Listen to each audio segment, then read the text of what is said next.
Amis de Bacchus, bien le bonjour. Nous partons dans le Muscadet. C'est parti!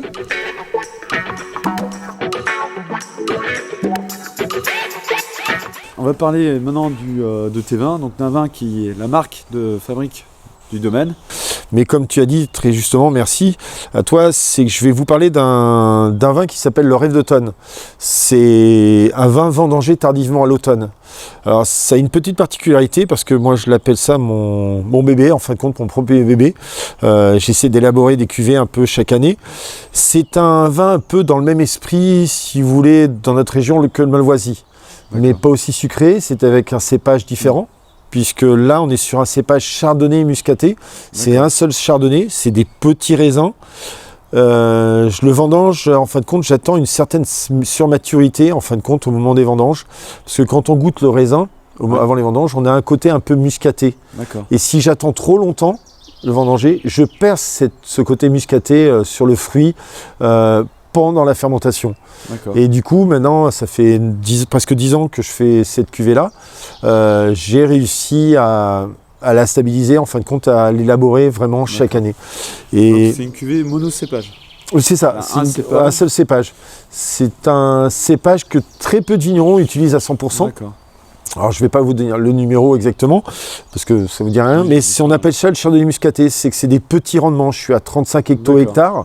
C'est vraiment d'une surmaturité. J'ai en sucre résiduel qu'il reste dedans, on est entre 25 et 28 grammes chaque année.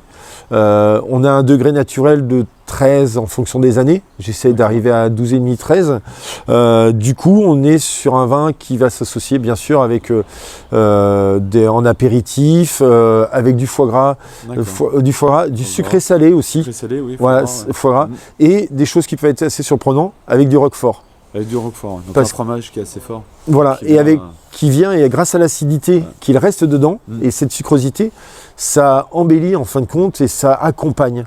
Et le sucre va venir adoucir le côté fort du roquefort. Et l'acidité va contrebalancer pour qu'on ait un équilibre parfait dans l'accord mets.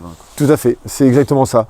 Et c'est vrai que les gens, quand je les fais découvrir, on dirait que c'était plutôt un vin plutôt féminin. Voilà. Très bien. Et comment t'es venu l'idée de faire ce vin-là? Parce on peut voir au niveau de la couleur, on est proche d'un terriquet, on pourrait. Ouais, alors en fin de compte, c'est historiquement, c'est que moi j'ai eu plusieurs métiers dans ma vie, mais il y a beaucoup d'années, il y a une trentaine d'années, quand je vivais à Limoges, et mon meilleur ami, maintenant Serge, qui n'est plus là, m'avait fait découvrir les tariquets première grive. On avait ouvert un petit bar entre copains et il nous avait fait découvrir ça. Et franchement, j'étais resté subjugué par cet équilibre entre l'acidité et la sucrosité. Et quand j'ai goûté ce raisin, d'abord avant les premières vendanges, j'étais toujours parti sur une idée, est-ce que si un jour de faire ce même style de vin, un vin plaisir, agréable, avec une petite sucrosité.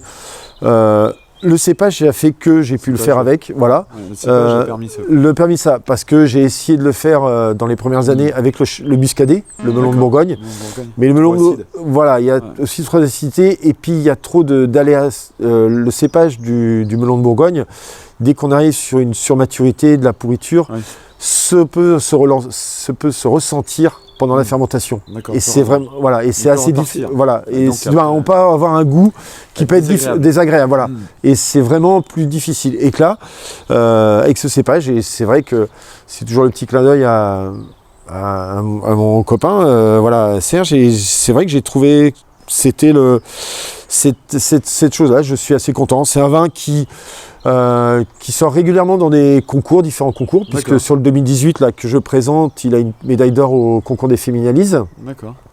J'ai aussi au Guy d'Achette avec une étoile il y a 2 ans. Voilà, ça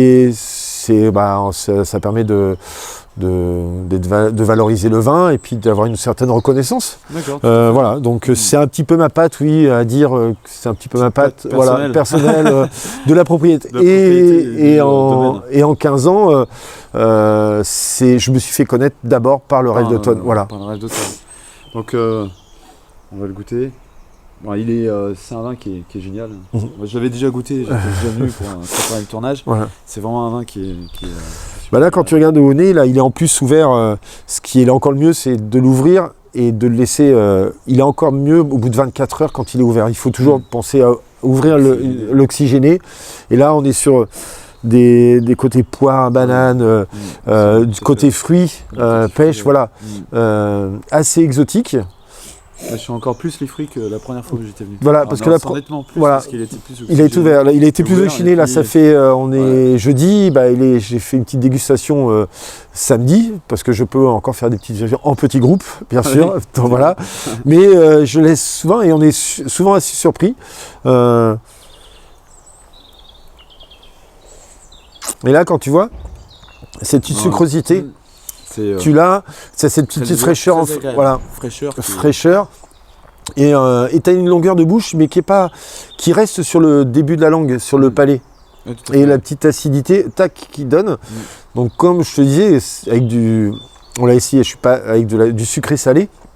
Avec la cuisine asiatique, c'est assez surprenant. Oui, ça doit super bien marcher. Voilà. Ouais. Avec les pains aux sauces, la sauce tout à fait. asiatique, elle doit... Voilà. Parce qu'il n'est pas trop sucré, puis les sauces asiatiques sont sucrées. Voilà. Et il y a un équilibre qui se fait, ça doit être super agréable. C'est très agréable. Après, avec un canard laqué, un petit truc comme ça. Tout à fait. Pas trop. Ouais, t'es un bon cuisinier. Non, mais c'est vrai que ça me fait penser à Ti, parce qu'il est très, très fin. Sa finesse permet justement d'aller avec la cuisine asiatique. J'ai pas mal de restaurateurs qui goûtent comme ça et qui sont assez surpris par ce ressenti. Et j'ai eu des restaurateurs qui sont venus et ça y est, ils ont déjà les associations mets et vins. Et c'est vrai que c'est un vin, du coup, par cet équilibre, permet vraiment d'un accompagnement qui est assez agréable. Et on y revient rapidement. On s'en lasse pas. Il est pourtant en 10 heures, mais on s'en lasse pas. On y revient, mais vraiment. J'espère que cette vidéo vous a plu. Comme d'habitude, likez, abonnez-vous, activez la cloche pour être averti en temps et en heure de mes vidéos. Moi, je vous dis à une prochaine fois. Ciao!